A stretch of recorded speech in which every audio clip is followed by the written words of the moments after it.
Visual Studio Talk Show.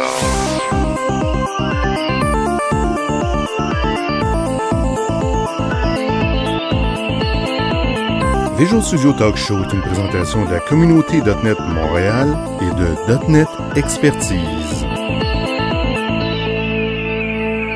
Visual Studio Talk Show. Bienvenue à une nouvelle émission du Visual Studio Talk Show, le podcast où on discute d'architecture logicielle avec la plateforme Microsoft.net. Je m'appelle Mario Cardinal, je suis accompagné de Guy Barrette. Salut Mario, comment ça va? Ça va bien. Hey, il fait-tu beau? Hey, ça fait plus que 7 jours en ligne là, qu'il fait soleil. C'est l'été, au mois de septembre. Ben, là, l'été, je veux faire une petite nuance. Moi, en fin de semaine, là, j'étais dans la Beauce, gros party et tout, puis on était en camping parce qu'on est parti avec 150 personnes. Et la nuit, il faisait froid. On a sorti la chaufferette. Hein? Ah oui, moi j'étais en Estrie, puis on était autour d'un feu de foyer, là, puis à un moment donné, là, c'est descendu à 6 degrés là, dans la soirée. Là, fait que ouais, les soirées sont froides. Mais le jour, effectivement, c'est très beau. Hein? Fait quoi, 22, 23. Notre invité, Alain Durocher. Salut. Salut. Il est tout assis, sérieux, sur sa chaise. C'est toujours un peu difficile la première fois, mais on s'y fait. Puis surtout, si tu viens faire une émission du talk show, ça se peut que t'en fasses 2, que t'en fasses 3, t'en fasses 4. Donc, tu vas prendre l'habitude comme nous. Je vais m'ajuster. Donc, Alain aussi, je pense, profite du beau temps de ce temps-ci. Hein? Oui, en masse. Je reviens de Walt Disney. Ouais. Oui, puis ça a été très beau et chaud. J'ai vu ça que tu t'étais mis un wallpaper sur ton ordinateur de Disney. Oui. Même hier, t'avais une chemise de Disney, donc tu prends ça au sérieux, là. Oui, ça a été des belles vacances. Avec la famille? Oui, avec toute la famille. Puis, ben écoute, aujourd'hui, on va parler d'Infopat. Oui. Donc, il n'y a pas de lien Disney-Infopat. On n'est pas forcément un fanatique de Infopat si on aime Disney. De la même façon, si on aime Infopat, on n'est pas obligé d'aimer Disney. Donc, on va parler d'Infopat. On va essayer de brosser le portrait, qu'est-ce que c'est, démystifier, puis permettre à nos auditeurs il y en a peut-être qui connaissent même pas le produit. Puis ceux qui le connaissent, bon, on va essayer quand même de parler un peu plus en profondeur pour... Il y en a beaucoup qui doivent l'avoir d'installer sur leur poste de travail, puis ils l'ont jamais lancé. Donc, ça va être pas mal intéressant, je pense. Puis là, on va essayer de leur donner des bonnes raisons pour qu'ils lancent, qu'ils l'utilisent. La formule d'émission, Alain, c'est toujours la même. On commence par brosser le portrait de la personne. On veut que nos auditeurs aient un peu une idée de qui tu es. Puis ensuite, ben là, on parle pour parler d'Infopat. Écoute, ça fait une dizaine d'années que tu fais du développement logiciel. Oui. Les 3 dernières années, beaucoup avec Infopat. Oui, les 3 dernières années, ça a été principalement du développement Infopat intégré avec SharePoint. Depuis un an, t'as joint CGI. Oui. Donc, tu es un consultant, mais avant, tu étais un employé chez Desjardins. Exact. Où tu as fait du Infopat aussi. Oui, on a fait beaucoup de développement Infopat ouais. pour répondre aux solutions SharePoint que les clients avaient, parce qu'on était sur WSS chez Desjardins à ce moment-là. Mm-hmm. Puis, comme je disais, tu as une bonne dizaine d'années, donc avant ça, tu étais dans d'autres firmes de consultation. Moi, une des choses que je trouve intéressante de ton parcours, c'est que tu as un bac en finance. Donc, tu n'as pas une formation d'informaticien à la base, c'est une formation de financier. J'ai une formation en fait en développement de production multimédia et de site web. Mm-hmm. J'ai aussi une formation en développement logiciel. Puis tout dernièrement, je suis en train de compléter un certificat en finance et j'ai aussi un cours sur le commerce des valeurs mobilières. OK, donc la finance, c'est par après. Donc, tu as commencé par les sites web, puis ensuite, ben là, un de tes clients avec moi, je t'ai connu à la Caisse de dépôt et de placement, donc tu travailles beaucoup dans le secteur financier, puis je pense que ça t'a donné la piqûre. Hein? Oui, c'est vraiment ça. C'est que en travaillant pour Desjardins, ma passion pour la finance s'est aiguisée et j'en ai fait un hobby. En étant plongé dans le domaine d'affaires, ça t'a intéressé, là, puis t'as voulu explorer ce domaine-là. Oui, exactement. Puis le cours sur les valeurs mobilières, pourquoi quelqu'un irait prendre ce cours-là? Qu'est-ce qu'on en retire? Écoute, on faire un petit aparté vite fait. En fait, c'est que tu as des connaissances complètes du domaine des valeurs mobilières dans lequel je travaille, moi. Et tu apprends, c'est quoi les marchés boursiers, c'est quoi le marché obligataire. T'apprends tout le mécanisme du domaine des valeurs mobilières. Donc, tu apprends c'est quoi les véhicules de placement que tu peux utiliser. Puis le principe de la finance, c'est tu as de l'argent, puis tu veux faire un certain rendement. En tout cas, tu veux générer de l'argent avec de l'argent. Oui. Puis c'est le point de départ vers le métier qui pourrait être conseiller en placement ou d'autres métiers connexes au milieu de la finance. C'est le premier cours à aller chercher. Donc là, si je te suis bien, si jamais tu continues à faire des études, puis même maîtrise, un jour, tu vas peut-être être gestionnaire de portefeuille à la caisse, puis plus du tout faire d'informatique. Ça serait bien. Parce que tu sais que c'est un parcours que certaines personnes qu'on rencontre souvent dans la ligne d'affaires, c'est des gens qui ont commencé l'informatique, mais qui ont changé de carrière en cours de route. Ça pourrait arriver un jour. Mais pour l'instant, tu fais du Infopad, beaucoup de SharePoint, en tout cas à la caisse. C'est ce qu'on va discuter. Alors, plongeons dans le sujet. Ben, on va faire la pause avant, Guy. Qu'est-ce que t'en dis? Oui. Assistez aux rencontres de la communauté .NET Montréal afin de parfaire vos connaissances des technologies.net et afin de faire du réseautage. Pour l'agenda des rencontres, veuillez consulter le www.netmontréal.com. .NET Expertise est un réseau de consultants indépendants et experts dans les technologies Microsoft.net. N'hésitez pas de consulter un de nos experts en visitant le www.net-expertise.com. Alain, si on essaie, dans un premier temps, si on essaie brièvement juste d'expliquer qu'est-ce qu'est Infopad. Donc, à quoi ça sert Infopad? Infopad, ça sert à développer des formulaires des formulaires de façon riche pour diffuser soit sur un client lourd, soit un client web ou soit un client mobile. C'est pour saisir des données. Pour saisir des données. Finalement, le but premier, là, c'est qu'il y a un utilisateur, en quelque part, qui saisisse des données. Oui. Donc, Infopad est divisé, j'imagine, en plusieurs couches pour arriver à faire ce travail-là, parce qu'éventuellement, il va falloir aller déposer ces données-là en quelque part dans un repository, soit une base de données ou autre chose. Oui, le formulaire est découpé en une couche de données, donc le XML. Mm-hmm. Il y a des couches externes, donc Attends un petit peu là. Oui? Une couche de données XML. Là, tu me dis, est-ce que c'est le mapping des données à ce moment-là?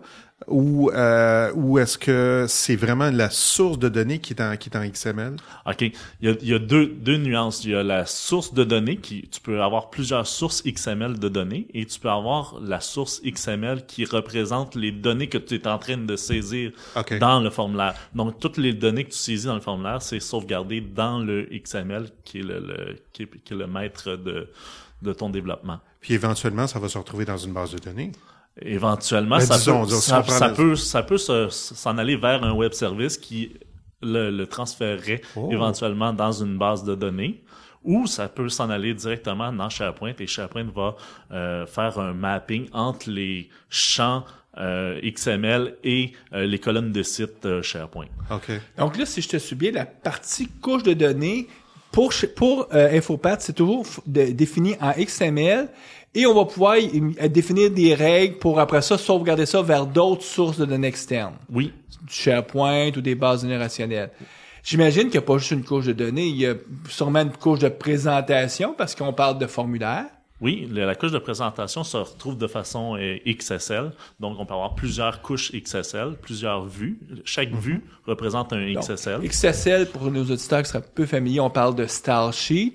Donc, Stylesheet, c'est encore là un langage qui décrit une transformation qu'on peut faire sur des données XML pour les afficher. Donc, cette transformation-là, puis j'imagine que ça dépend de vers qui tu veux présenter. Une présentation c'est ton formulaire, web. là, finalement. Hein? Oui, c'est ça. Ça représente le dynamisme que tu vas retrouver dans ton formulaire. Toutes les règles d'affichage sont dans ton XSL. Donc, tu pourras avoir un affichage particulier pour le mobile, justement, et avoir un affichage plus pointu pour le web. Mais là, Alain... Intéressant, parce que... Excuse-moi, Mario. Oui, c'est beau. Ces différentes vues-là, tu les développes comment? De quelle façon? En fait, j'ai développé à partir de l'interface de développement d'InfoPath. Il y a un designer qui nous permet de définir comment que l'affichage va être représenté à l'écran. Donc, quand on a la suite Office, là, puis on se retrouve avec dans la liste, je pense que c'est la version Pro ou Ultimate, là, je sais plus trop quoi, là, qui a un InfoPath. C'est ça, c'est ce fameux client-là qui permet de développer nous-mêmes nos formulaires qu'on retrouve. On peut développer des formulaires assez simples à partir de cet endroit-là. Mais avec Visual Studio, il y a possibilité d'avoir un add-in que tu rajoutes qui nous permet de développer des applications dans l'environnement de Visual Studio. Donc, développer comme si on était dans Visual Studio avec les sources TFS et les librairies externes où on pourrait découper notre logique. Qu'est-ce que ça nous prend quand on a notre Visual Studio 2008 là d'installer, j'imagine la version Pro et plus. Est-ce qu'il y a quelque chose qu'on doit télécharger de spécial pour pouvoir coder nos applications InfoPath? De mémoire, avec Visual Studio 2008, je crois que le VSTO est là. Oui. S'il n'est pas là, il faut télécharger. À partir de 2005, faut télécharger. Parce que c'est un ajout qui vient avec les Tools for Office. Oui. Ah, OK. Donc, dans les Tools for Office, tu as les add-ins pour être capable de faire justement la définition du XSL qui va être utilisé pour faire la présentation de ton formulaire. Oui. Mais là, moi, j'ai une question. Tu sais, c'est bien beau, le XSL, c'est très bien pour définir mes règles de présentation, mais si je veux définir, par exemple, une règle de validation ou de la logique d'affaires, ça, je vais pas écrire ça en XSL, je vais probablement écrire du code.net que je vais attacher au formulaire. Oui, ben en fait, une bonne pratique, ça serait de faire ça. Ça serait de développer les règles d'affaires dans la couche métier, finalement dans Visual Studio. Là, ça faire une classe qui gérerait les règles d'affaires. Il est possible aussi de déléguer l'ouvrage à un designer qui, lui, pourrait appliquer des rules natives à... Il y a certaines règles préconçues de validation les plus standards. Genre, par exemple, pour valider si un champ respecte un code postal. Une taille. Oui, mais encore là, je préférerais le faire dans le code. Moi, ça serait plus j'affiche ou j'affiche pas. Puis encore là, dans les bonnes pratiques, à mon avis, ça serait de jamais référer directement à plusieurs champs. Se faire un champ qui est un peu, moi je l'appelle un dummy, là, où ce que on fait juste lui passer si vrai ou faux, on l'affiche ou on l'affiche pas. Souvent, c'est le défaut qu'on a quand on développe avec InfoPath, c'est que c'est tellement simple d'appliquer des règles qu'on essaie de tout réécrire dans des rules. Mais il faudrait les garder à sa plus simple expression. Donc, ce que tu me dis, c'est qu'il y a comme deux niveaux pour définir de la logique. Oui. Tu as des rules, puis il y en a des pré-cannés pour toi, oui, prédéfinis.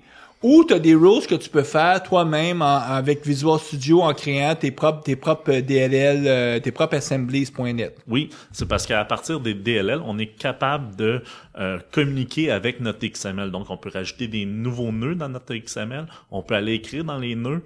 On peut se créer des différentes sections qui vont par la suite être des sections répétables. On peut aller enlever des nœuds. Puis le formulaire va réagir à ça. Donc, ce que tu dis, c'est que ton fameux code.net, oui, lui, il va être capable de parler à ta couche de données, qui est le premier niveau qui est du XML. Oui. Puis, donc là, tu vas être capable de pouvoir changer ton fameux schéma XML. Oui. Puis jouer avec. Oui, puis en plus, il va nous donner aussi la possibilité d'aller chercher des sources ailleurs que nativement, parce que l'outil, par défaut, nous permet d'aller chercher des sources de données externes soit via un web service, soit via SharePoint ou via une connexion SQL. Mais il donne aussi la possibilité, parce que ce qui arrive quand on fait du développement, c'est souvent on veut filtrer un drop-down list, puis selon certaines informations qui ont été saisies dans le formulaire. Puis là, on arrive vite à des limitations si on se sert juste de l'interface. Ah. C'est là qu'il faut embarquer la programmation. Fait que finalement, si on utilise l'outil InfoPath pour développer nos formulaires, on va arriver rapidement à des limitations, là. Oui. Donc, on a beaucoup plus de flexibilité si on utilise Visual Studio. Oui, beaucoup plus. En fait, il y a pratiquement plus de limites un coup qu'on utilise Visual Studio dans notre développement, là. pratiquement tout se fait par programmation. Ben, t'es en .NET, donc là, tu peux faire à peu près ce que tu veux. Mais là, moi, j'ai une question pour toi, Alain. On va essayer de faire un peu un parallèle avec le monde SharePoint. Dans le monde SharePoint, tu as aussi deux modèles de programmation. Le modèle designer only, puis tu as le modèle Visual Studio avec les designers. Donc, le modèle professionnel, je pourrais appeler, puis le modèle un peu plus... en tout cas, j'oserais pas dire... un modèle de base, ça, pour les gens d'affaires. Ma compréhension, dans le marché actuellement, c'est à peu près 50-50. Tu as 50% du monde qui utilise juste le designer, puis tu as un autre 50% qui font du SharePoint de façon plus en entreprise.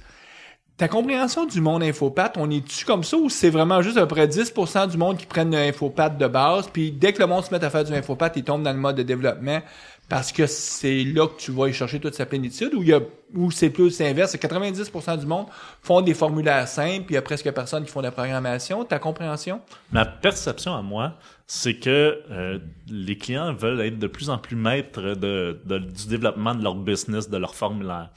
Ils savent comment qu'ils veulent avoir leur formulaire. Avec Infopat, ce qui est pratique, c'est qu'on peut dire au client, hey, bâtis-moi le 80% du formulaire que tu connais. Fait qu'il y a juste les couleurs, il y a juste les choses. Et c'est très simple. Une personne qui connaît Word est capable de monter le formulaire. Il arrive à un certain moment donné où ce que le client est rendu à sa limite. Il sait plus comment il peut faire évoluer son formulaire. Puis c'est là que le développeur professionnel Infopat va arriver puis va aller plus loin avec le formulaire. Fait qu'on peut travailler en collaboration plus proche avec les analystes et les clients sur les projets. Puis je pense que c'est un modèle qui s'en vient de plus en plus dans l'industrie où ce que le client veut pouvoir monter son formulaire lui-même, mais qui arrive vite à des limitations au niveau de la logique, mettons, d'un drop-down list ou des règles d'affaires. Puis là, le développeur continue le travail qui a été fait. C'est intéressant parce que l'analyste connaît bien le problème ou le domaine d'affaires, est capable de créer, disons, 75% là, du formulaire, peut-être. Là où il va se buter, là, c'est vraiment au niveau de la logique d'affaires ou des choses comme ça, puis le développeur va intervenir à ce moment-là. Là. C'est ça. Le développeur peut travailler en collaboration avec l'analyste, puis ça devient intéressant. Aussi, il y a deux features qui sont très intéressantes au niveau d'Infopat, c'est qu'on peut dire au client, OK, t'as pas Infopat client, commence avec ton document Word, puis il bâtit son document Word, puis après ça, il y a un mécanisme d'importation d'un document Word dans Infopat. Fait que t'as déjà la mise en page de fait, il te reste juste à appliquer les modèles de données au formulaire que le client a déjà bâti. C'est comme il y a un pont là qui permet d'importer un formulaire Word. Oui. Puis ça c'est intéressant. L'autre chose intéressante aussi, c'est que de plus en plus dans l'industrie, on va voir que juste avoir un formulaire, c'est plus suffisant ou ce qu'on pesait sur j'approuve le formulaire. On va vouloir avoir des signatures digitales où ce que le formulaire, finalement, on veut garantir l'intégrité que le formulaire n'a pas été modifié. Infopat nous offre la possibilité d'utiliser les signatures digitales dans le formulaire. Puis à ce moment-là, le formulaire est signé digitalement sans qu'on ait besoin de se taper toute la programmation de cette logique-là, parce que signé de façon sécure, c'est de l'ouvrage. Donc là, ça vient pré-canné ou prédéfini pour toi dans le produit. Oui, puis en plus, ce qui t'offre aussi, c'est d'avoir la possibilité d'avoir plusieurs signatures. Si on s'attend à avoir 3-4 signatures, mais le formulaire sera pas encore terminé tant qu'il n'y aura pas obtenu la signature de plusieurs personnes dans un formulaire. Là, Alain, on parle que le modèle, tu sais, c'est une architecture 3 couches, données, logique d'affaires, présentation. Donc, la présentation, c'est du XSL, donc des style sheets. La logique d'affaires, on a intérêt à la bâtir avec des composantes .NET.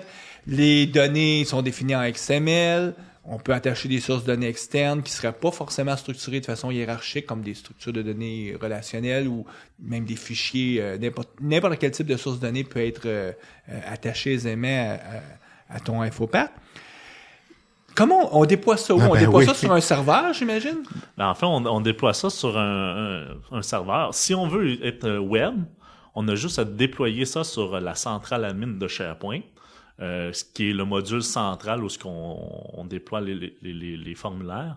Et dans la centrale admin, grosso modo, ce qu'on fait, c'est qu'on déploie une solution où ce qui va comprendre les DLL, va comprendre le XML, le XSD qui représente le schéma que le formulaire s'attend à voir, et les XSL, ainsi que les images s'il y en aurait, ou les ressources externes. Est-ce que ça prend SharePoint? Absolument.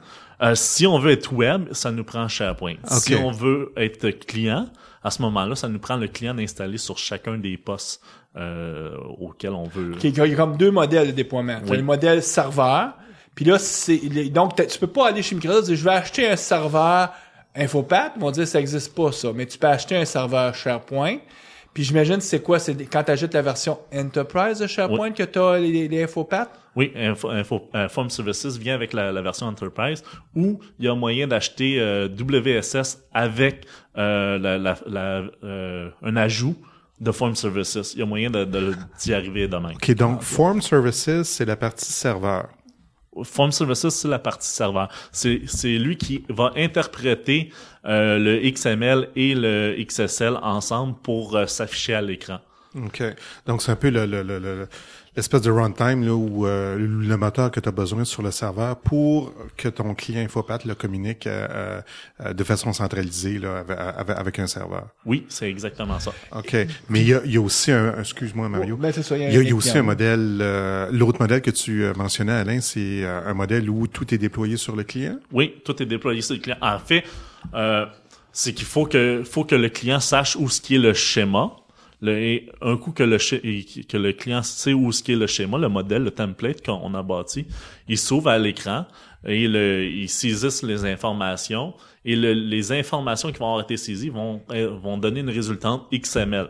Ça va donner un fichier XML de ce qui a été saisi. Donc finalement, on pourrait juste avoir un client Infopath, le client lourd là qui est sur le poste de travail, ouvrir le formulaire, saisir des données, puis ça sauvegardera en XML. Exactement. Ça peut répondre à différents besoins de configuration qu'on pourrait avoir ou ce qu'on doit saisir du XML. Ben à ce moment-là, on pourrait se servir d'un schéma bien précis. Mettons qu'on voudrait faire le web.config en Infopath, on pourrait prendre le schéma du web.config, l'utiliser, faire la saisie directement dedans et ça générerait le web.config. Mais c'est une bonne solution parce que il arrive tellement de fois où il y a des gens ou du personnel qui doivent saisir de l'information. C'est justement de l'information qui doit se trouver dans le fichier XML. Donc c'est une bonne solution. Ça peut être un bon client pour faire ce type de travail-là. Oui, et un autre avantage, c'est que si tu as un client, t'es pas nécessairement obligé de sauvegarder dans un file system. Tu peux aller sauvegarder, tu peux envoyer l'information à un web service qui, lui, va traiter l'information et va l'envoyer dans un autre third party dans l'entreprise, dans le data warehouse de l'entreprise. Ça, c'est un autre aspect génial. Ça veut dire que ton client Infopath peut être finalement le client qui va se brancher sur des services web. Puis les services web, ça peut être sur n'importe quelle plateforme, là. Ça peut être en Java, en PHP, en Microsoft, en whatever, là. Oui.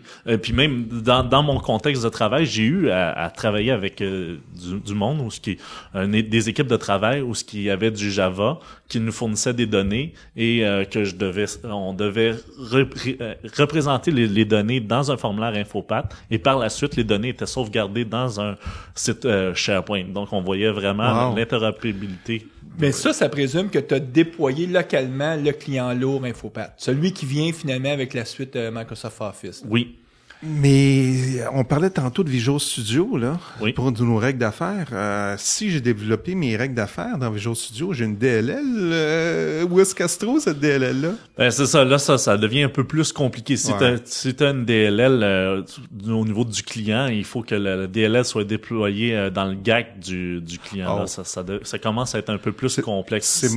C'est une solution moins intéressante. Donc dès que tu as un modèle un peu sophistiqué, tu vas peut-être vouloir aller vers un déploiement serveur avec SharePoint plutôt que d'aller vers un déploiement local sur chacun des postes. Puis si, mettons, que tu as à déployer pour, je sais pas moi, une large entreprise, c'est pas si évident que ça qu'ils vont être très, très chauds à faire du déploiement sur les postes clients. Ben, en fait, il y a une petite bémol, c'est que quand tu fais du développement côté client, c'est que tu as le choix de choisir le langage de programmation. Tu peux choisir le C#, tu peux choisir le VB, mais tu peux aussi choisir le JavaScript. Et en JavaScript, tu as accès aux mêmes fonctionnalités, différentes fonctionnalités de l'objet modèle qui nous permettent de saisir l'information. Donc, si j'aurais à développer un formulaire côté client, à ce moment-là, je serais tenté d'utiliser le JavaScript pour... Parce que c'est un langage interprété. Puis puis il est disponible directement sans déployer rien. Ouais, t'as pas de DLL installé dans le GAC. C'est ça. OK. Mais moi, je vais juste ramener la question à un autre niveau. On s'entend là, par exemple, encore aujourd'hui, il y a beaucoup d'applications qui sont des écrans de saisie, donc des applications qui ressemblent à des formulaires écrits en VB6, qui sont dans le champ, qui sont utilisés par un paquet d'entreprises. Puis ces gens-là se disent, il faudrait peut-être un jour ou l'autre, on va faire migrer ces applications-là vers .NET. Est-ce que ça pourrait être une bonne alternative au lieu de dire, je vais redévelopper tout ça en Microsoft.net, faire mes formulaires, de dire, là, je vais prendre InfoPath, parce que ça va me permettre de faire des formulaires, peut-être même plus sophistiqués avec des règles de la logique puis à moindre coût. Moi, je pense que c'est vers là que l'industrie s'en va tranquillement, pas vite. Je crois que les compagnies sont en train de maturer un peu avec SharePoint. Ce qui se passe, c'est qu'ils se sont montés des sites de collaboration, se sont montés des portails. Et là, ils se disent, mais maintenant qu'on a nos sites de collaboration, on veut mettre nos formulaires qu'on a bâtis dans nos Excel ou nos VB, on veut les rendre disponibles puis qu'on puisse on puisse attacher des workflows à nos formulaires. C'est là la grosse puissance, c'est que c'est plus juste un formulaire statique que tu remplis, c'est qu'il peut suivre, il peut avoir un cycle de vie, ce formulaire-là. Oui, c'est ça, c'est que là, on peut bénéficier de la force de SharePoint pour avoir la sécurité, avoir justement les approbations avec les signatures, ces choses-là. Les approbations avec les signatures. Puis en suivant un workflow que tu aurais programmé aussi avec SharePoint, puis c'était quand même pas si compliqué à faire aussi. C'est ça. Donc de là l'intégration dans SharePoint, l'avantage de l'intégration. Oui, puis tu peux bénéficier de tout le versioning, tout le mécanisme de check-in, check-out sans avoir à tout développer ce mécanisme-là. Qui peut être assez long à développer. C'est intéressant comme produit parce que c'est beaucoup plus large qu'à première vue, dans le sens où il y a différents modèles qu'on peut utiliser avec InfoPath qui vont répondre à des solutions là très précises. Je reviens à l'histoire là, d'un client pour des services web. J'ai des clients qui ont des services web écrits en toutes sortes de choses autres que du .NET.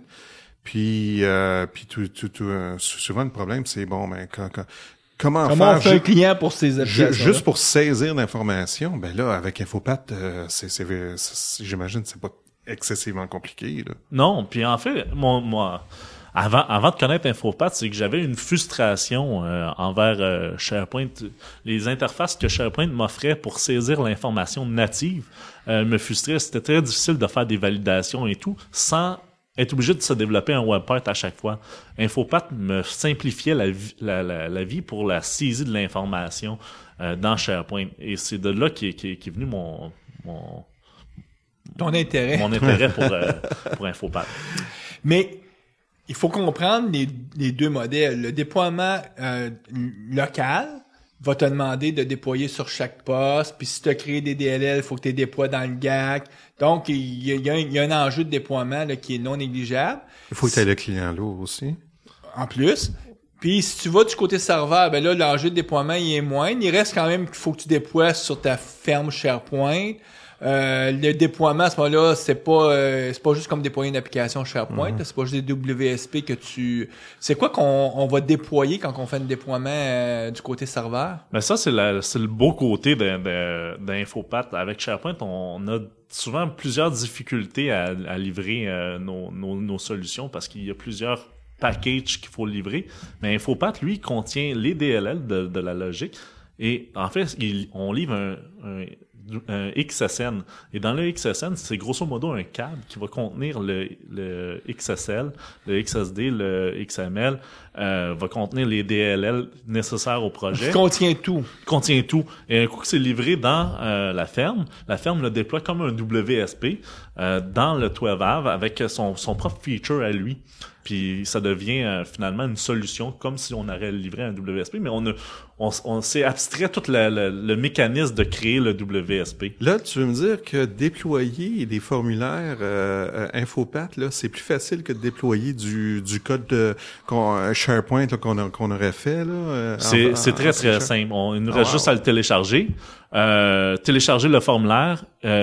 Attacher il y a des fichiers externes. Tu peux avoir des UDCX qui sont des connexions de données externes que tu définis pour chaque environnement que tu vas passer avec ton formulaire, et tu le déploies ces deux informations-là, et ton formulaire devient disponible. Intéressant. C'est sûr que si tu as rajouté de la logique du genre workflow, ça va falloir que tu déploies ces workflows-là à part, parce que tu peux pas encapsuler tes workflows dans ton formulaire, parce que c'est une méta logique qui gère la logique de tes formulaires. Ça, faut que tu fasses en SharePoint. Oui, puis si tu as développé des web services, le même mécanisme aussi, il va falloir que tes web services soient déployés. Ton client, dans ce modèle-là, ton client, finalement, c'est un browser, parce que tu es dans SharePoint.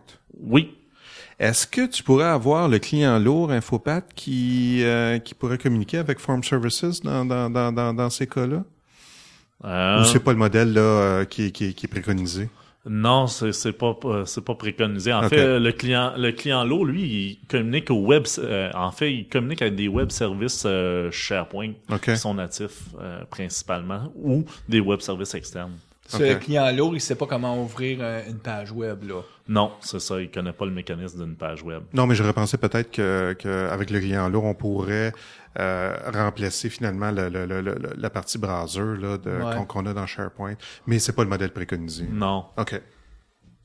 Donc, on a expliqué qu'il y a un client lourd, il y a la partie serveur, on a parlé de déploiement.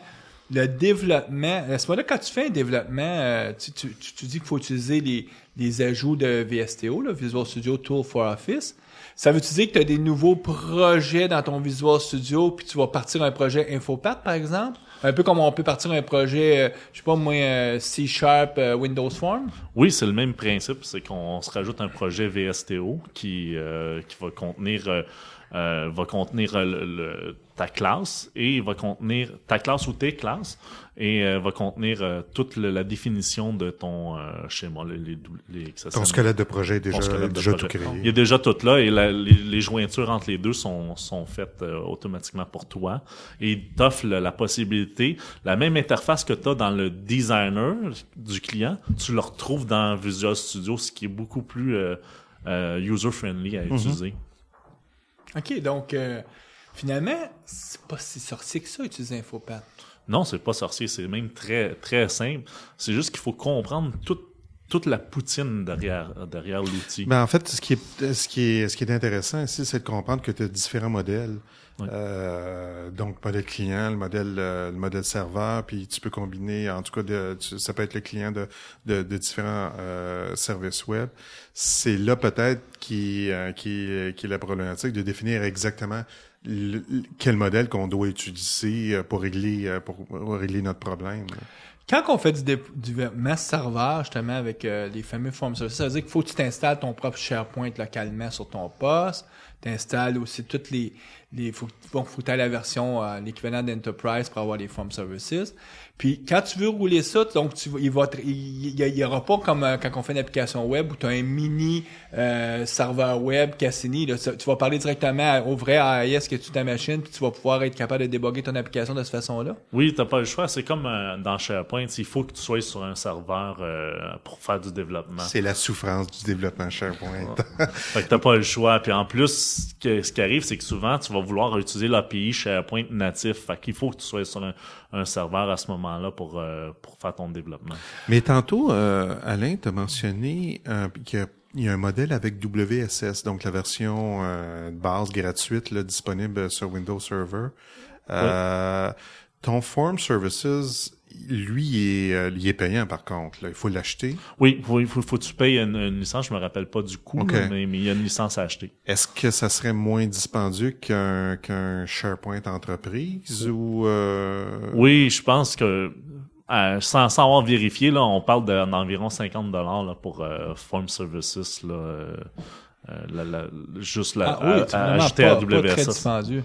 OK, donc, pour les sociétés ou les gens qui nous écoutent. Par usager. Oui, c'est des cales à ce moment-là. C'est des cales. OK. Donc, pour une société, qui voudrait pas implémenter SharePoint entreprise là au complet, qui voudrait peut-être commencer à quelque chose d'un petit peu plus de base avec WSS. Donc, une dizaine d'employés. Donc, ouais. J'ai 10 cases, ça fait $500, puis ils mettent par-dessus leur WSS, puis ils ont donc, il y a une porte, là. Il y a une possibilité oui, il y a une belle possibilité, là, puis c'est un bon point de départ, puis souvent, ça répond bien aux besoins. On peut-tu aujourd'hui, il y a aussi l'autre modèle, est-ce qu'on pourrait aller en hosting, en hébergement, c'est-à-dire même pas déployer nous-mêmes notre propre serveur, c'est-à-dire les gens qui aujourd'hui nous offrent du SharePoint, est-ce qu'ils offrent aussi souvent la capacité de faire du InfoPath? Est-ce que tu es au courant de ça? J'ai pas vérifié dans le milieu, mais sûrement qu'ils doivent l'offrir, mais faut faire attention, souvent c'est des données sensibles que les entreprises vont mettre, fait que je serais pas tenté moi de mettre ce genre de formulaire-là sur un third party. Mm-hmm. Ben, tout est relatif au comment tu codes le lien de confiance que tu as avec ton client, puis dans quelle mesure que lui t'assure que tes données sont sécurisées et tout. C'est tout le défi qui va se poser à toutes les organisations dans les 10 prochaines années. C'est dans quelle mesure on accepte que nos données sensibles, ils sont plus forcément dans nos infrastructures, mais chez des fournisseurs. Puis là, c'est une question de quelles sont nos ententes, puis le lien question de confiance. d'SLA. Service Level Agreement. Mais OK, donc c'est un point intéressant. Alain, un développeur qui nous a écoutés là puis qui dit InfoPath là, ça pourrait régler quelques petites souffrances dans ma compagnie. Ce développeur-là commence par quoi? C'est quoi les bases pour commencer? Je pense que les bases pour commencer, ça serait de commencer à regarder ce que le client nous offre, la version de Designer nous offre. Essayer de prendre un petit formulaire d'entreprise, là, peut-être un bottin d'employés, essayer de se faire un petit formulaire de ce style-là pour se faire la main, regarder un peu le mécanisme des contrôles. Il n'y a pas beaucoup de contrôles, c'est quand même assez simple à utiliser les contrôles qui sont là. Quand on a une expérience de développement, c'est natif, on va comprendre facilement le mécanisme. Sauvegarder, puis par la suite, un coup qu'on a compris un peu le mécanisme de comment InfoPath fonctionne, je pense que là, c'est le temps après ça d'ouvrir un projet VSTO, de reprendre tu peux réimporter ton formulaire que tu as développé, puis lui rajouter un peu de code en arrière, puis là, ça devient intéressant. Parce qu'on n'a pas besoin de SharePoint pour débuter à ce moment-là, là. Non, on a juste besoin de Visual Studio 2008, puis à ce moment-là, ça va fonctionner. Puis du client InfoPath. Puis du client, mais en fait, si Visual Studio 2008 a VSTO, à ce moment-là, on est correct. Fait qu'on peut déjà commencer, ouvrir VSTO, se faire un formulaire, lui mettre faire un right-click sur un contrôle, aller faire une petite validation, puis faire un preview, juste regarder qu'est-ce que ça donne à l'écran. Puis déjà, on va voir toute la richesse des formulaires, parce qu'on est quand même pas mal plus riche. Puis ce qu'il y a de bien aussi avec InfoPath, c'est que tu as toute la logique à Ajax qui est faite au niveau de Form Services, que t'as pas à coder, mais qui est là pour toi, puis qui donne une belle interaction avec le client, puis le client aime bien ça, saisir de ces formulaires avec InfoPath, parce que justement, c'est rapide, il n'y a pas de rafraîchissement d'écran. C'est pas parce que c'est web que c'est pas riche, là. Non, c'est ça, c'est très riche, c'est très, très, très riche comme façon de saisir l'information, puis c'est très user-friendly. Là, on parle de la personne qui débute, mais imaginons qu'on a certains de nos auditeurs, qu'eux autres, ça fait qu'il y a un bout de temps là, qu'ils font du SharePoint avec InfoPath. Ton expérience, ouais, l'avoir fait depuis plusieurs années, as-tu quelques bonnes pratiques que tu peux discuter avec nous? Oui, moi je pense que c'est important de définir le schéma avant même de commencer à dessiner l'écran. Je pense que c'est important de vraiment définir c'est quoi les données que je vais utiliser. Donc, le schéma de données en premier. Oui, c'est le défaut qui est avec InfoPath, c'est que c'est tentant de juste mettre les contrôles directement dans l'écran, puis là, après ça, on renomme ça, puis on met tout ça au flat. Mais en réalité, il faudrait y aller de l'autre bord en se posant la question, quels sont les nœuds, quels sont les regroupements logiques que je vais avoir besoin pour bâtir mon formulaire. Tu définis tout ton schéma. Un coup que ton schéma est défini, Là, tu l'importes dans Infopath parce qu'il y a moyen d'importer un schéma. Puis là, à ce moment-là, il devient locké, il devient plus modifiable. Donc, ton schéma devient toi, tu considères que c'est mieux de définir son contrat au niveau du schéma XML plutôt que d'essayer de le définir dans la couche de présentation. Oui, en fait, c'est au niveau du XSD. Si tu définis un petit XSD qui va définir comment tu veux que les données s'affichent à l'écran. Est-ce que tu as un éditeur XSD avec les outils de Tool4Office ou ça, faut vraiment que tu ailles dans Visual Studio et que tu édites ton XSD à la mitaine comme on fait là? En fait, t'as un outil, c'est que quand tu es dans Infopath puis tu rajoutes des champs, automatiquement, il te génère ton XSD pour toi. Ah bon. Fait que tu as tout ton XSD. Puis par la suite, tu vas appliquer les champs. Puis là, à ce moment-là, tu décideras si c'est une section répétable, si une section doit être affichée ou pas. Ça, tu te préoccupes pas de la présentation, tu te préoccupes juste de tes données, de ton contrat de données, puis ça, c'est une bonne pratique de commencer comme ça. Oui. Ben, en fait, c'est une bonne pratique en développement logiciel. Point. Là, c'est on commence à définir comme il faut nos c'est quoi les données qu'on doit saisir, c'est quoi la résultante finalement.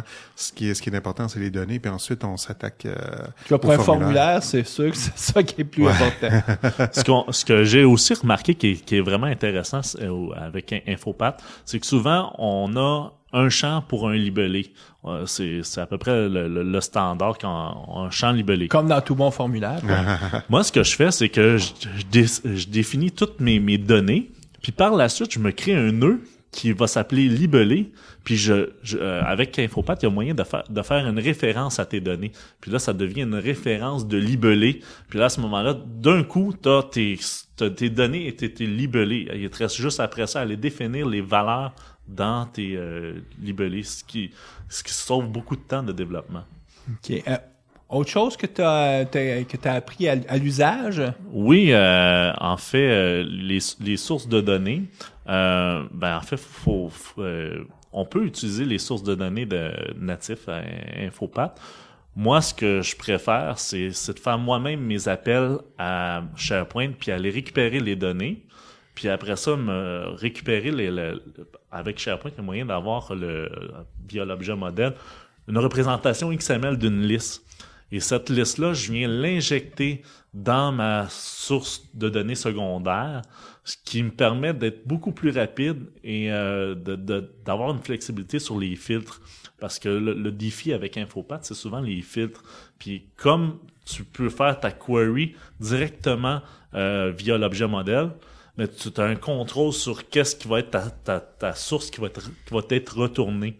Puis à ce moment-là, moi, je préconise cette méthode de développement. Donc, ce que tu es en train de dire, c'est tu préfères aller chercher juste l'information que tu as besoin, donc faire en sorte que ta requête elle soit plus légère, plutôt que d'aller chercher plus d'informations et là, au niveau de la présentation, exclure ce que tu voudrais pas voir parce que ça demande plus de transfert de données. Oui, puis Infopath, si tu le laisses aller au niveau de ces sources de données secondaires, après 3-4 sources de données secondaires, il commence à avoir des lenteurs. Parce que c'est trop lourd, il est en train de charger quasiment tout le contenu de tes fichiers XML. C'est ça, puis lui, il utilise les web services de SharePoint quand on lui demande ça. Tandis que quand tu utilises l'API direct, c'est beaucoup plus rapide comme résultat. OK. Écoute, Alain, je pense que ça fait le tour. En terminant, nous, ce qu'on aime beaucoup demander à nos invités, c'est s'ils ont un site web, un livre, quelque chose qui a tombé sous leurs yeux dans les derniers mois, puis qu'ils aimeraient recommander ou partager avec les auditeurs. Je sais pas s'il y a quelque chose de cette nature. Un bouquin ou un blog, là. En fait, le livre pour commencer, je crois que c'est Designing Form for Microsoft Office Infopath and Form Services. C'est un livre MS Press, hein? 2007. Oui, c'est MS Press. C'est le livre quadrillé, là. On va mettre le lien sur le site. Je pense que c'est un bon livre pour débuter. Ça représente la Bible. Puis par la suite, au niveau de sources, quand on travaille, je conseille beaucoup Infopath Dev qui contient beaucoup de sources d'informations. On va mettre le lien aussi. Écoute, on te remercie beaucoup. Ça me fait plaisir. Ben oui, merci Alain. Ouais, ben là, c'est Infopat, c'est pas mal plus clair pour moi, là. En tout cas, c'est une autre option dans notre large coffre à outils. C'est un moment donné, on a quelque chose qui est vraiment très, en tout cas, dirigé vers des formulaires. Réinventez pas la roue, utilisez ce qui existe. On va aller à la pause et on revient avec les actualités.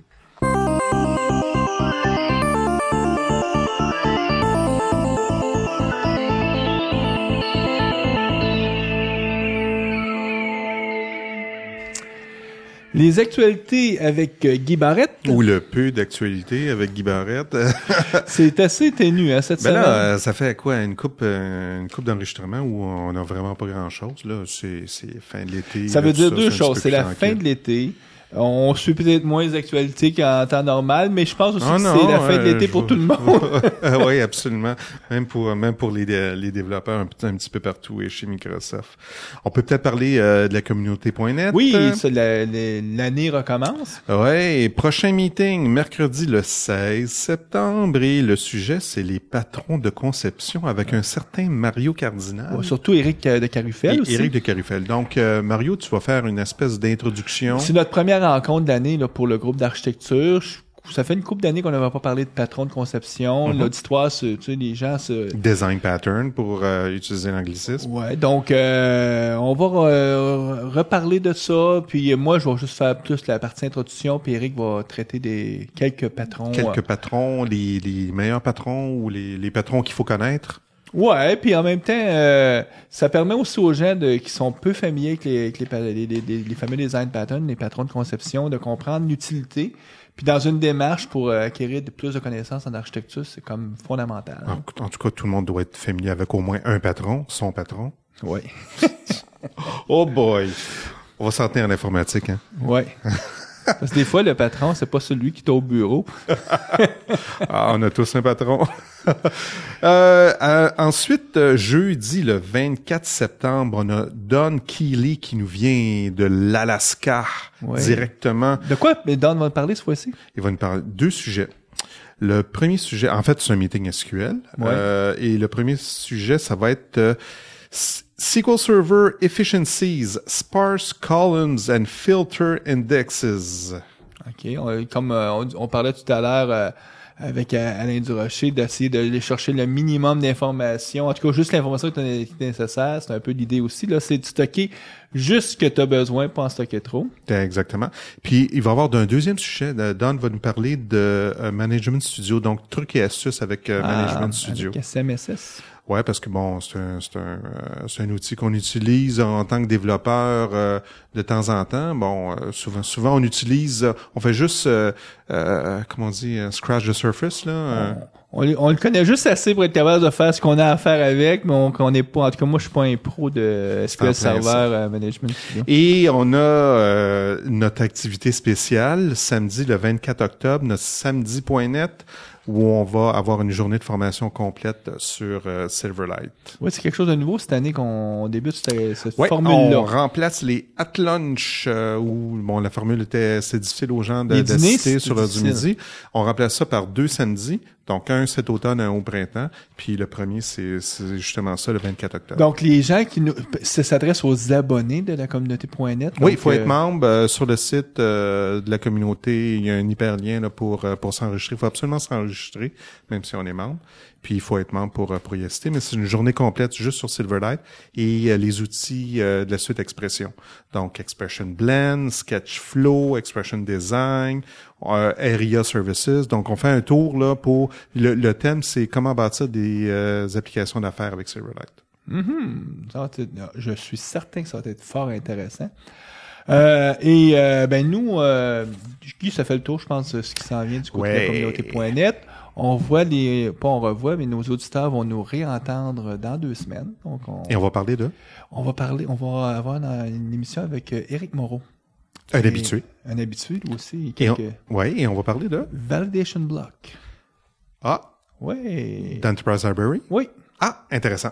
Sur ça, on vous souhaite une bonne programmation et dans 2 semaines. Au revoir.